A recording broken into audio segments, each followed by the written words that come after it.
Поставката на директорот Зоран Соколов на подружницата на шумското стопанство Плачковица на Македонски шуми во Виница, на негово место е поставен Бранко Мицов, досегашен технички директор. И на сменетата директорка во Средното општинско училиште Ванчо Прке, Царка Парцанска, и е најдена замена.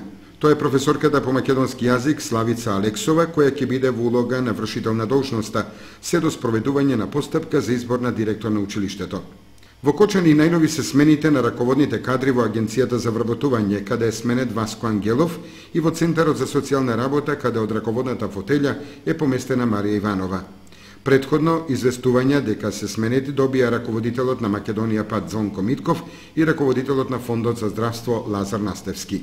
На местото на првиот се споменува името на Владко Јорданов, вработен во Македонија Пат во Кочани, а на вториот во Оптек се неколку имиња. Власта најавува дека новиот бран продолжува да се спроведува секаде каде има намален интензитет на работење и незадоволни резултати, но нема конкретни информации кои раководители се под мониторинг и во кои институции ќе